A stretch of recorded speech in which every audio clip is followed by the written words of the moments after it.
अस्सलामुअलैकुम, मेरा नाम वकास अहमद है और आज की क्लास में हम देखेंगे अनऑर्डर लिस्ट। जैसे कि पिछली क्लास में हमने ऑर्डर लिस्ट को देखा था, आज हम देखेंगे अनऑर्डर लिस्ट को। HTML में अनऑर्डर लिस्ट किस तरह से बनाते हैं। HTML में हम अनऑर्डर लिस्ट किस तरह से बनाते हैं, उसके लिए हमें सबसे पहले एक पेज क्रिएट करना पड़ेगा और ये बेसिक कोडिंग हमें ऐड करनी पड़ेगी। ठीक है, उसके बाद हमारे पास सब जो काम होता है हमारा HTML में, वो होता है बॉडी पार्ट में। ठीक है, बॉडी पार्ट हमारे पास मौजूद है। हम बॉडी पार्ट के अंदर अब लिखते हैं अनऑर्डर लिस्ट। अनऑर्डर लिस्ट किस तरह लिखते हैं, हमारे पास UL होता है अनऑर्डर लिस्ट के लिए। सही है। अच्छा, ये भी हम सेव करते हैं और ब्राउजर में चेक करते हैं कि ब्राउजर में किस तरह से नजर आ रहा है। ये ब्राउजर में कुछ भी नजर नहीं आएगा क्योंकि हमने अभी तक आइटम ऐड नहीं करे कुछ भी। जैसे कि पिछली क्लास में हमने यही देखा था कि ऑर्डर लिस्ट में हमने जब बना ली थी, उसके अंदर हमने आइटम जब तक ऐड नहीं करे थे आइटम को, तो जब तक वो लिस्ट शो नहीं हुई थी। तो इसके लिए हमें li, इसमें भी li यूज होगा। li लिखना यानी लिस्ट आइटम। ठीक है, अब li मैंने लिखा और इसमें भी हम देख लेते हैं ms ऑफिस लिखते हैं। इसके कुछ कोर्सेज को ही मैं एग्जांपल के तौर पे ऐड कर देता हूँ इसमें। और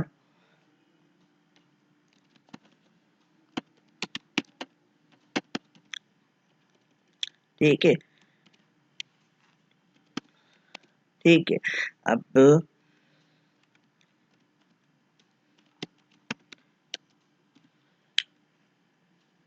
ठीक है, 3 आइटम मैंने ऐड कर दिए हैं इसमें और अब हम देखते हैं इसमें आउटपुट क्या आता है हमारे पास।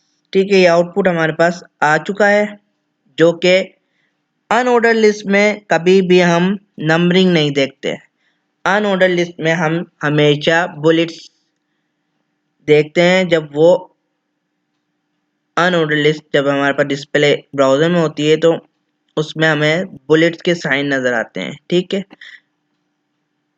अच्छा, इसमें बुलेट के साइन नजर आते हैं। इसमें ये दरअसल सीक्वेंशियल लिस्ट नहीं होती है, यानी इसके नाम से आप लोगों को जाहिर हो रहा है कि अनऑर्डर लिस्ट है, यानी ऑर्डर नहीं होगा कोई लिस्ट में। कहीं पे भी वो यानी लिस्ट में वो चीज आ सकती है अगर ये प्रोग्रामेटिकल होता तो। ठीक है, अनऑर्डर लिस्ट में हमने देख लिया कि अनऑर्डर लिस्ट इस तरह से हम कोड करते हैं अनऑर्डर लिस्ट का। अनऑर्डर लिस्ट में अगर हम सपोज कर लो कि मुझे एक आइटम में इस आइटम में नेस्टेड लिस्ट भी बनानी है। ये तो हमने सिंपल देख लिया कि लिस्ट को देख लिया हमने। ठीक है, अब नेस्टेड अगर लिस्ट हमें तैयार करनी है नेस्टेड,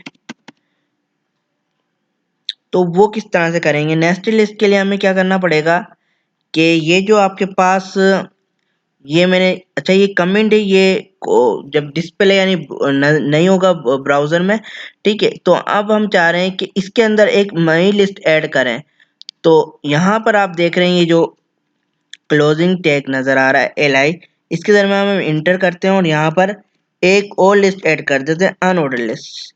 ठीक है, अब MS ऑफिस में हमारे पास क्या होता है, MS वर्ड होता है। ठीक है, MS वर्ड हम किस तरह लिखेंगे, li में, यानी हम नई लिस्ट ऐड करी तो हम li में लिखेंगे इसको MS वर्ड। ठीक है, इसके अलावा इसमें क्या होता है MS ऑफिस में हमारे पास, यानी एक्सेल होता है, यानी MS एक्सेल होता है। ठीक है, MS एक्सेल लिख दिया हमने और MS पावर पॉइंट होता है। तो ये हमारे पास क्या है, इस MS ऑफिस कोर्स के सब्जेक्ट्स हैं जो कि हम एक नई लिस्ट में ऐड करवा सकते हैं इसी के अंदर करते हुए MS एक्सेस। ठीक है, ये एक्सेस हो गया। तो अब इसका आउटपुट हम देखते हैं कि आउटपुट क्या आता है हमारे पास इस लिस्ट का। ये हमारे पास ये है हमारी, यानी ये मैंने इसलिए लिखा था कि आपको याद रहे कि ये नेस्टेड लिस्ट है, ये हमारी मेन लिस्ट है, यानी आप इसको पेरेंट लिस्ट कह सकते हैं। इसके अंदर ये चाइल्ड लिस्ट इसमें बनी है, ठीक है। इसको हमने सेव किया, हम अपने ब्राउजर में चेक कर लेते हैं। ठीक है, देखो ये क्या हो रहा है। देखो जब कोई लिस्ट में लिस्ट के अंदर जब लिस्ट बनती है, यानी नेस्टेड लिस्ट बनती है, तो नेस्टेड लिस्ट में क्या होता है कि जो के आइटम्स होते हैं नेस्टेड लिस्ट के, वो सर्कल में आ जाते हैं, ठीक है। अगर इसके अंदर में मजीद कोई एक को लिस्ट बनाता हूं तो वो टाइल साइन में आ जाएगी, ठीक है। जैसे कि अगर मैं इसके अंदर ही मैं एक और लिस्ट तैयार करता हूं, नेस्टेड के अंदर नेस्टेड करते हैं, ठीक है। तो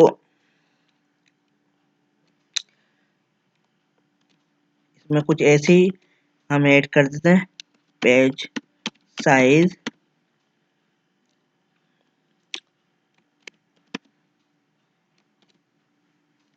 पेज लेआउट, ऐसे ही हमने डिफॉल्ट कंटेंट ऐड कर दिया हमने इसमें, ठीक है। ये मैंने सेव कर दिया। अब हम देखते हैं कि हमारे पास जो इसमें आउटपुट आएगा वो क्या होगा, ठीक है। देखो अभी क्या है कि हमारे पास माइक्रोसॉफ्ट एक सब्जेक्ट है। अब उस सब्जेक्ट के वो कोर्स के अंदर माइक्रोसॉफ्ट एमएस ऑफिस के अंदर 4 सब्जेक्ट्स हैं हमारे पास, ठीक है। जो फर्स्ट सब्जेक्ट है एमएस वर्ड है। अब उसके अंदर 2 टॉपिक्स हैं जो कि पेज साइज और पेज लेआउट है। तो देखो उसने टाइल कर दिया इस साइन को, और ये सर्कल है, यानी नेस्टेड में नेस्टेड हमने क्रिएट करी है लिस्ट में, ठीक है। इस तरह से हम क्रिएट कर सकते हैं अपनी अनऑर्डर लिस्ट को, ठीक है। इसी तरह हम इन 2 कोर्सेज के अंदर भी हम क्या कर सकते हैं, नेस्टेड आइटम्स, नेस्टेड लिस्ट हम क्रिएट कर सकते हैं HTML के अनऑर्डर लिस्ट को इस्तेमाल करते हुए, ठीक है। ये इस तरह से। अच्छा, ये तो हमने ऑर्डर अनऑर्डर लिस्ट में देखा। इसी तरह हम ऑर्डर लिस्ट में भी करना चाहें तो हम इस तरह से नेस्टेड लिस्ट बना सकते हैं, ठीक है। मैं आपसे ये कहूँगा कि इस चैनल को सब्सक्राइब करो और इस वीडियो को लाइक करो। फिर मैं आपको नई क्लास में मिलता हूँ। आज की क्लास के लिए इतना ही। अल्लाह हाफिज़।